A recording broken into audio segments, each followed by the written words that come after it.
So we're looking at the 2024 paper. Section A is qualitative. So we've been given statement of the problem. Before I read the statement of the problem, I need to understand that the statement of the problem, an important aspect of our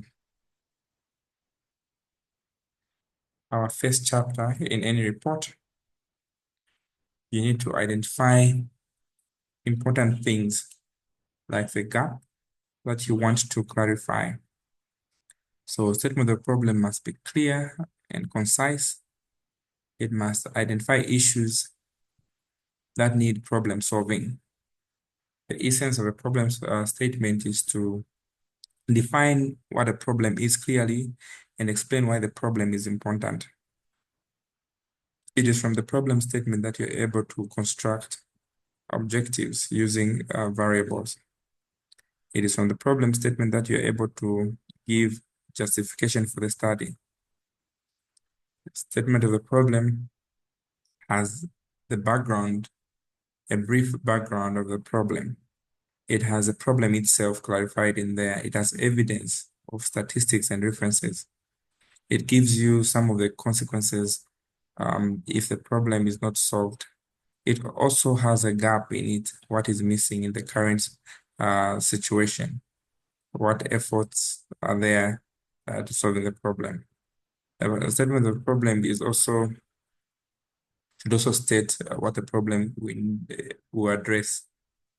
So in this context, we are going to read a statement of the problem.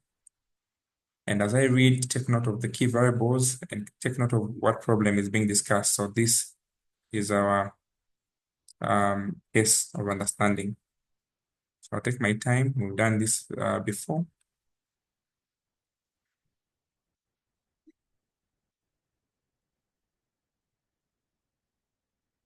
So we can read as follows. Every professional association has traditionally employed codes of ethics, codes of conduct to explain the duties of its members they serve. We have associations like ZRIM and Zika, which has codes of ethics and codes of conduct. They provide a framework for enforcing ethical conduct among practitioners. In spite of these codes of ethics and conduct, many professional bodies are often cited to be unprofessional, conducting ranging from coming late, drunk, misusing company property, lack of customer care, gross misconduct as reviewed. So since the establishment of ZRIM under the Zambia Institute of Management, an Act of Parliament of 1997, and Zika under the Accountants of 1982, both professional bodies associations serve a tremendous growth in the number of its members. This has brought many challenges, among them the need to control members' compliance to ethical codes of conduct. This is therefore intended to assess the responsibilities of ZRIM and Zika in enforcing ethical conduct among their members at ZTI and ZAMTEL in Lusaka. So below is a conceptual framework that we can see: ZRIM, HRM, the workers, and Zika, the administration team, and the workers, as you can see here. So above is the figure. The head of Human Resource Department and the head of account administers the codes of conduct among the ZRIM and Zika members at ZTI and ZAMTEL respectively. However, the challenges faced by both bodies are violations of the codes of ethics and conduct by their members. These include bribery, payment of salaries of ghost workers, and use of organization property for private matters, payment of goods and services not supplied, fraud, embezzlement, misapplication of funds, misappropriation, and removing documents from files. So from the forerunning statement, let us formulate a topic and let us formulate general objectives and specific objectives, general questions and specific questions. So from the read-up, can we suggest any topic that we can have?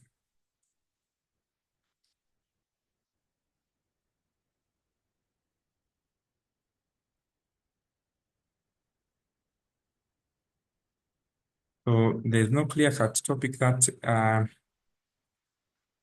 should be perfect, but you can, from the storyline, suggest what you feel talks about the issue at hand. So like we always did, we can have suggested topics.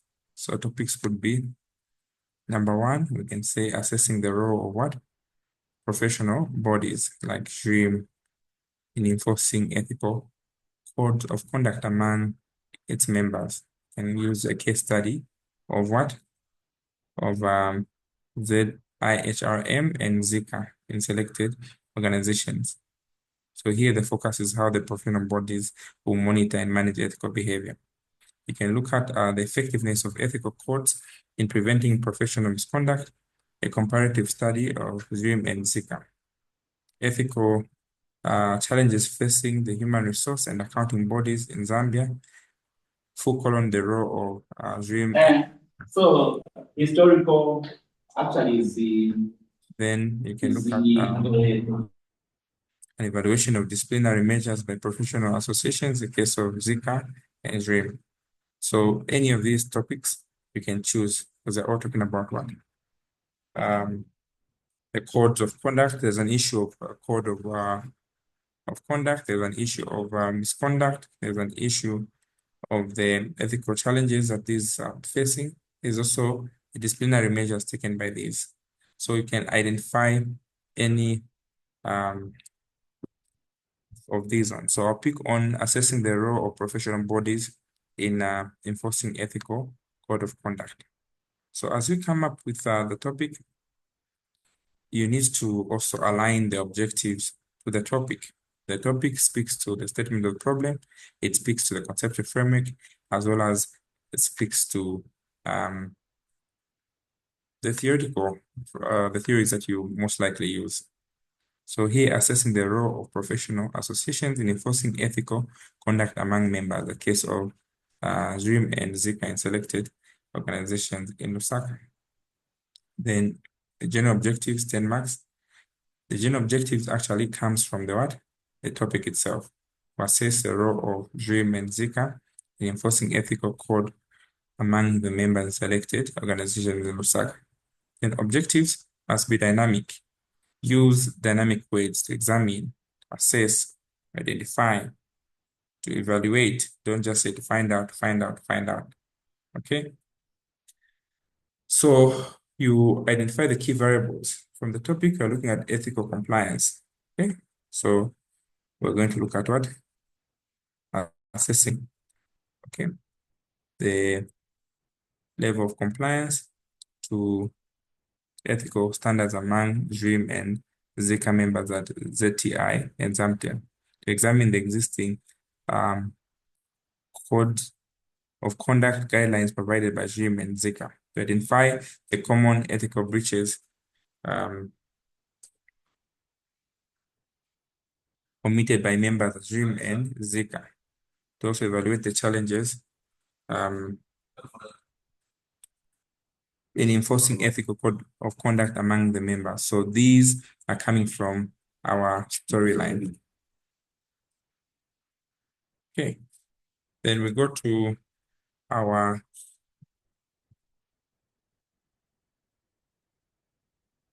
specific questions. So specific questions, you understand that these questions should tally with the what?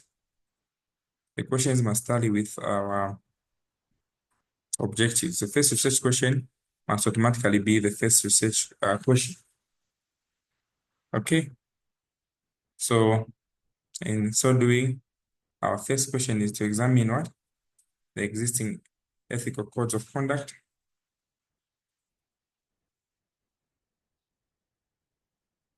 Existing and conduct to examine existing ethical codes and conduct guidelines as administered by JIM and Zika. So that's the first question. What are the codes of conduct guidelines provided by the two bodies? To assess the level of compliance to ethical standards among JIM and Zika, then that's the second research question. So you can ensure that you are aligning each of these ones to the objectives, okay? The variables must actually come out.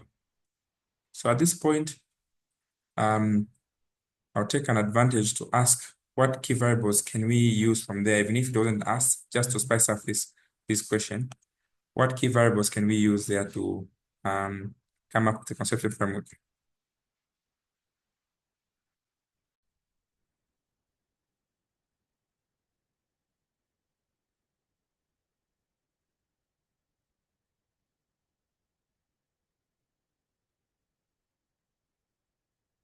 Help me identify the independent variable,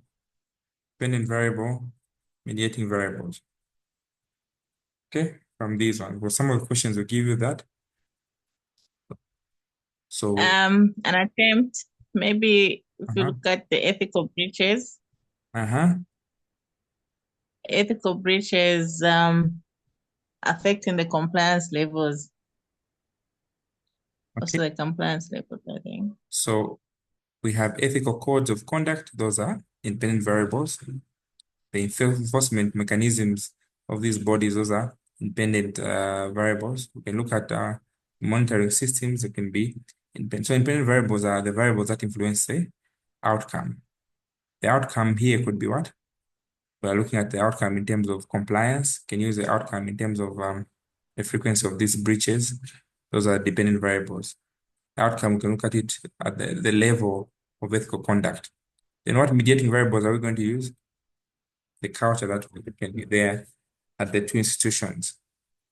Okay, so again, help me identify what are the independent variables in there and what are the dependent variables.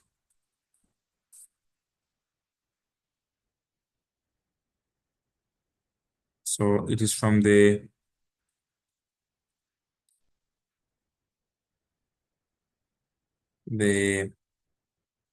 objectives that you're able to come up with a good conceptual framework. So the input, these are the independent variables.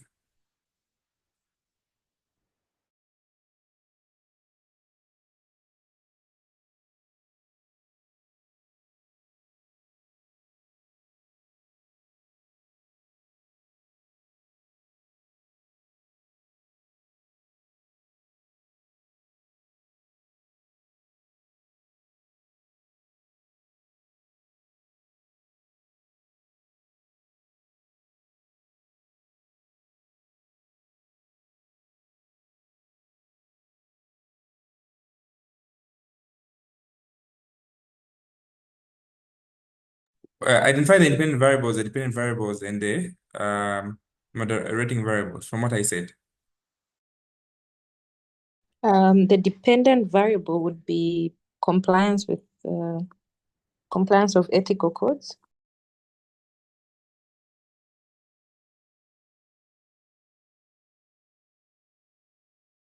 Compliance, okay, where is it? Compliance, okay. We can put it on dependent variable, compliance. Any three independent variables that are coming from that?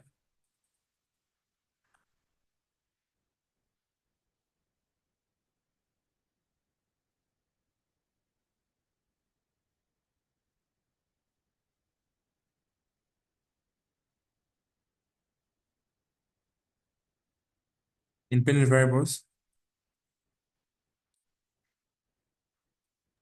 Maybe you look at the culture affecting the compliance levels, the culture in the organizations.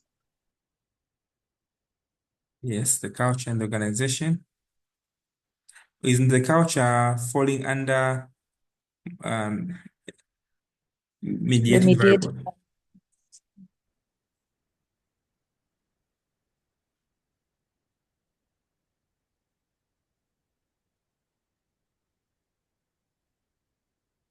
So culture will fall here.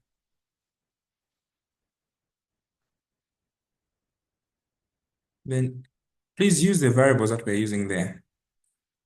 Then what are the inputs here?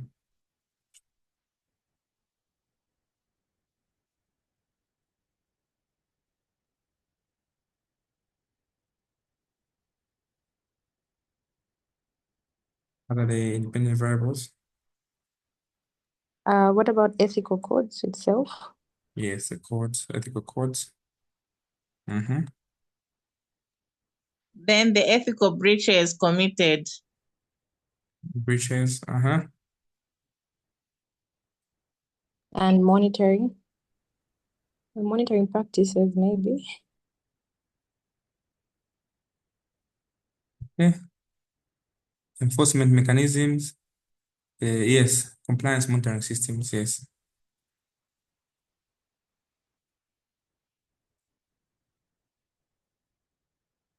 Compliance monitoring systems. That's all. Okay. So this is how you identify the independent variables.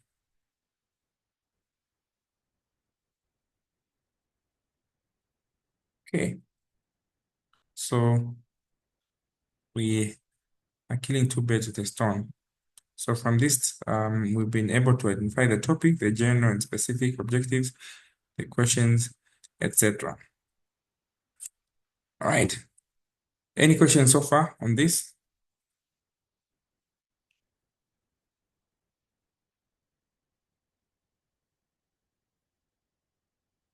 Okay.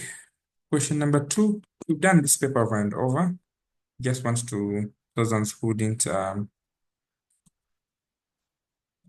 us in this question number 2. There are a variety of data collection methods in qualitative, which include observations, contextual, visual, and interviews. However, the most common used primarily in humanities and sciences are interviews and focus groups. So from the forerunning, outline a step-by-step procedure indicating the chronological sequence from step 1 to 2, how you conduct the following.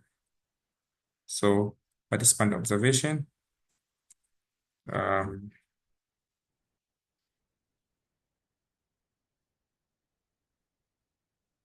we did this. So what are the procedures that we use when we're dealing with participant observation and indirect observations?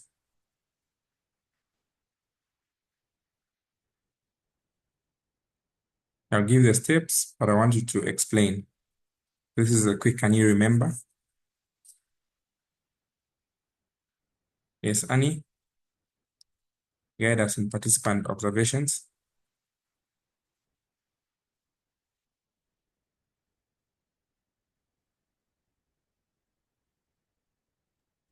We firstly need to know exactly what our research is all about and what our target audience is. For example, if we are researching, our research has got something to do with the medical practice, our targets, of course, will be the medical practitioners themselves. And then we'll have to do the settings of finding a venue or going to the same place where they're going to be working from, and then we observe them as they do their work. And then we have to we have to also clear out the ethical issues, which we get permission, they sign the consent forms to say the confidentiality will be held, their names won't be released or anything like that. Then we also need to get permission from the school to conduct the research, and also rights to request for access to the participants. And of course, we need to get to know them and build rapport with them. Okay, what else? I put the We steps need there. to. Okay. I hope you're using the steps. Oh, So okay. step 1, when you're doing observation, you need to define the purpose and setting. So you need to clearly outline what do you aim to study. Is it employee behavior? Is it customer service interactions? So you need to identify the environment you're in, okay? For instance, the workplace the school where the behaviors are going to occur naturally. Step number 2, you need to seek permission and ethical approval from the relevant authorities. Can be from the school, it can be from management, it can be from the gatekeeper. So you need to ensure that the participants are aware of your role and their rights. Their rights could be they can abort the observation at their own time. Step 3, you need to gain access and build rapport with the participants. This is an observation. So you need to enter the setting in a respectful manner. So you need to establish an engaging environment. So we know there are 2 types of participants as what? What are the 2 types of participant observation? Observation, one of them is participant observation. So participant observation is where the researcher will immerse themselves in the environment, okay? There'll be the study being studied, they'll be part of them. They'll actively participate in them. So they'll need to build rapport. They also need to actively observe whilst participating. They need to know their role. So they need to take part in the activities whilst remaining the observant. They need to play, act. They need to observe the social cues, the behaviors. They also need to document the observations systematically using what? Field notes or audio. So they will need to create these field notes as soon as they're done with the observations. So if permitted, they can do some video or audio recording where possible, then transcribe later. Then step 6, they need to reflect and analyze the patterns and interactions. So they need to review the notes and look for recurring patterns and analyze how the individuals interact with each other. Okay, then when we go to indirect observation, what is indirect observation? It is one which involves observing the behavior without the subjects being aware. It's a contrived kind of arrangement. Okay, so the steps that are involved here, number 1, you need to identify the phenomenon or behavior you want to observe. So you need to clarify the specific behavior that you want to capture. For instance, the frequency of hand hygiene in compliance if you're dealing with COVID, or customer waiting time if you're going to a bank. Okay. Secondly, you need to select an appropriate setting with minimum. So this question, he likes it, steps. So you need to really master these steps and know them. Second step, you need to set an appropriate setting with a minimal researcher interface. So you need to choose a location, since this one is indirect observation. Okay, and I said indirect observation is you're observing without the subjects knowing that you're there. So you need to select an appropriate setting with minimal interface. So you need to choose a location where the behavior will naturally occur, where your presence will not be located or identified. For a cafeteria, a reception, a classroom. Then step 3, install and prepare intrusive tools like CCTV, audio recorders. So you need to set this passive recording tool so that it doesn't interfere with the normal routines. People shouldn't be aware. Of course, you need to ensure that they are legally installed and ethically approved.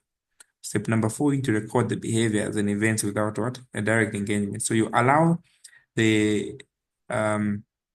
equipment to collect the data continuously or during the specific intervals. You need to avoid interacting with the subjects or drawing attention to the recording because they might start faking it. Then finally, you review and code the data. So you need to watch and listen the recordings, rewatch and identify some of the behaviors, and you code them using the most appropriate software, which is NVivo or Atlas T. Okay. Mr. Collins, I have a question on this one. So on indirect observation, we don't really get consent from the participants because we don't want them to know, right? No. But then how do we approach the ethical? You get consent. You say, usually people coming from, for instance, you want to know the culture of the Ngonis, all right? You dress like the Ngonis, you'll be asking, you live like them, okay? You're going to act with them, you're going to live with them. For contrived or indirect, you want to see the shopping behaviors, you just ask, for instance, you get CCTV camera in ShopRite and see how their buying pattern is, okay? You give students maybe money, 500, but they don't know your initial reason. But You'll be seeing their buying pattern. What do they buy a lot? So there's consent in both of them, but for the these guys, which we call indirect observation, they may not need to get consent, but it's a legal way of trying to. It's nothing illegal. I don't know that I answered your question.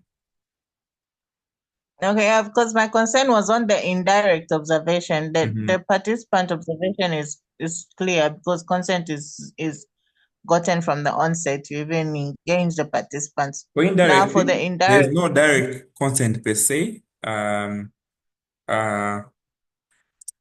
Okay, it could be done in two ways. Okay, it's partial because the camera is already there. Some of the signage is already there. There's a camera there. You may not know what it's being used, but you know that there's a camera there. All right. I don't know that I answered your question. So we don't need consent from ShopRite to say there are cameras there. No. But of course, there's a signage to say you are under surveillance.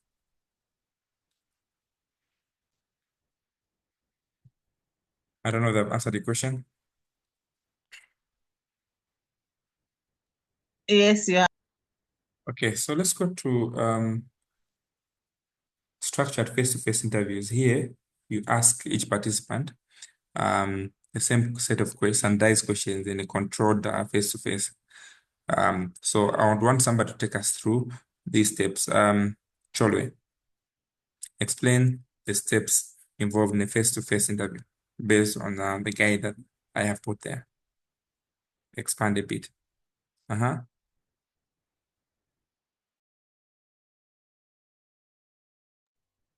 Collins, allow me to pass on this one. I've just recently joined you. Okay. Who can lead us through? Chama Gafi.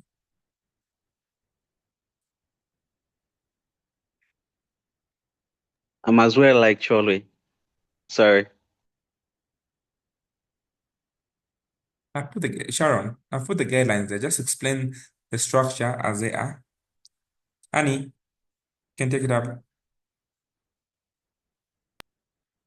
For the structured face-to-face interviews, we first develop a structured interview guide with predefined questions, like a questionnaire which we'll be using to get information from your participants. And secondly, you select and recruit participants relevant to the study. I mean that the target participants should be in line with your field of study. Then the schedule and conduct the interviews in a quiet and private setting where you're not disturbed. At least you have a face-to-face interface with the participant. And number 4, you ask each question in the same order to every participant and record responses, whether audio or written, and then transcribe for analysis after you're done.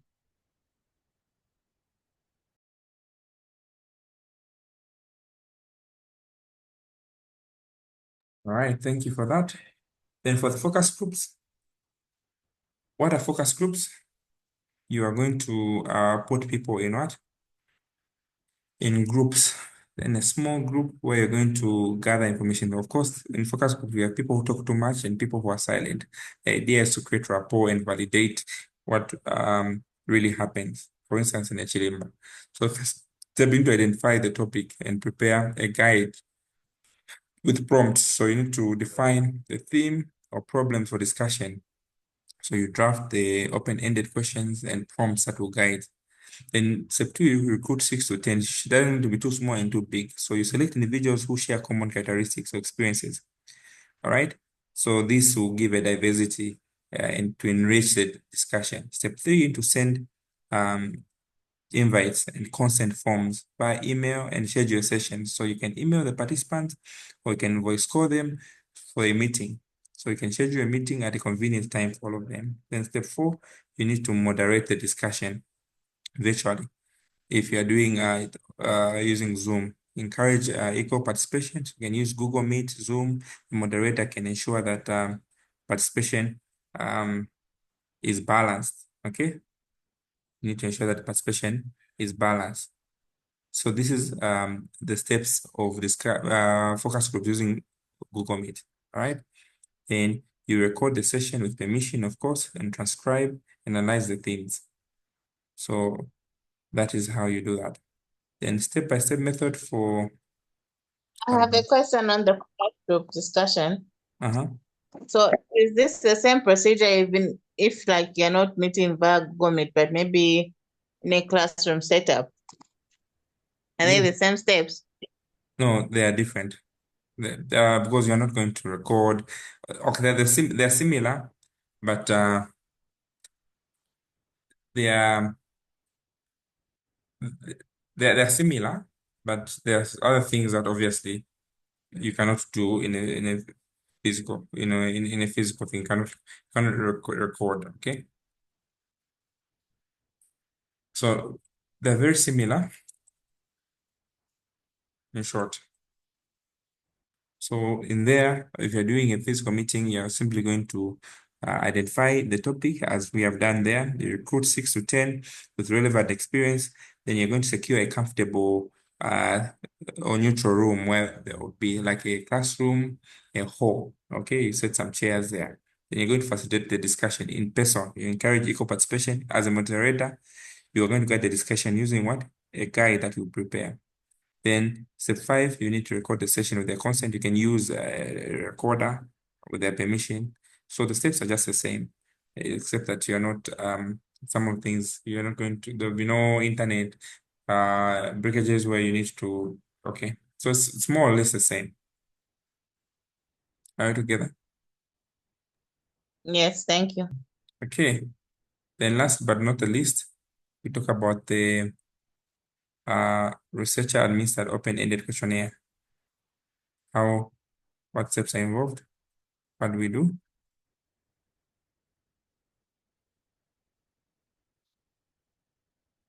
So step 1,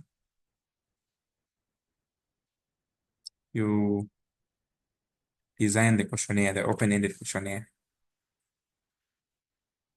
So you are going to craft the questions that will follow the objectives that you have. Step 2, you need to identify the participants obtained consent. So you need to select individuals who match the target population, explain the purpose of the study. Step 3, administer the questionnaire personally or online. Step 4, allow the participants to answer freely.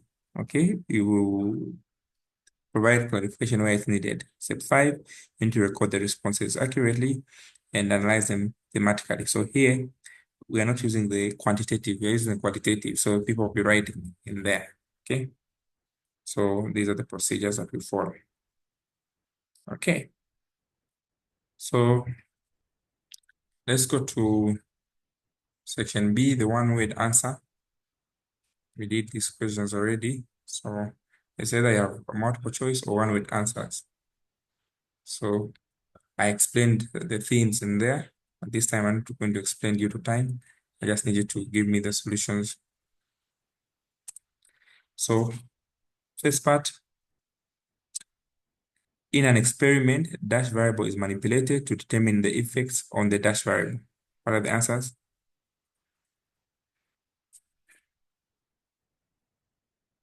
What variable is manipulated? The independent variable. Independent variable is manipulated to determine the effects of the what? Dependent variable. Dash measures Independent. the distribution of data about the mean.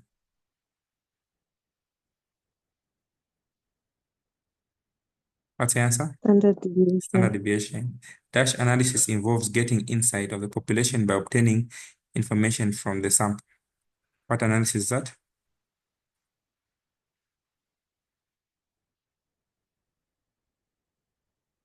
Quantitative. Oh, Pardon? descriptive. Inferential analysis. Dash refers to how accurately an instrument measures what it intended to measure. Validity. Validity. Okay, dash is a type of research design which measures the cause and effect among variables without manipulating any variables. Correlation. Correlation, correct. Dash occurs when a sample used in the research study is not representative of the target population.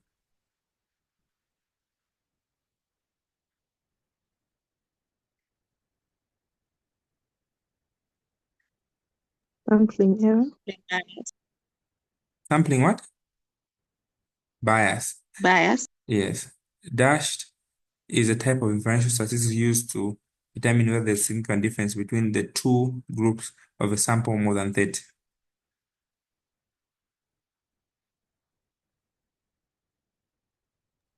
T-test. Is it T-test or Z-test? Z-test, yes. Less than 30, Z-test. T-test, okay. H-dash is a sampling method where researchers chooses a Sorry, respondent. the correct one is what? Which one? Z-test or T-test? Z-test. Z-test. Z-test, yeah, more than. Less than is T-test. Then dash sampling is a sampling method where a researcher chooses respondents at equal intervals from a population. Random. Systematic. Systematic sampling, correct. Then dash measures the extent of correspondence between two variables.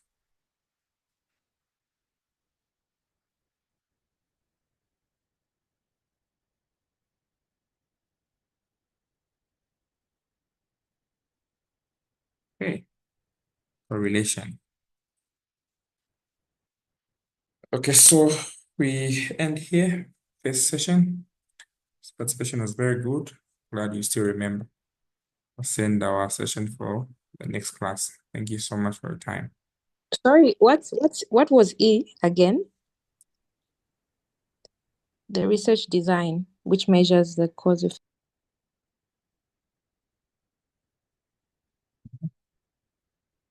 What research design? Part E, this one, without Yes. manipulating the variables. What was our answer? Correlation. Okay, you can say correlation, or you can say the causal comparative research design. Okay, Okay. causal, Thank you. yeah.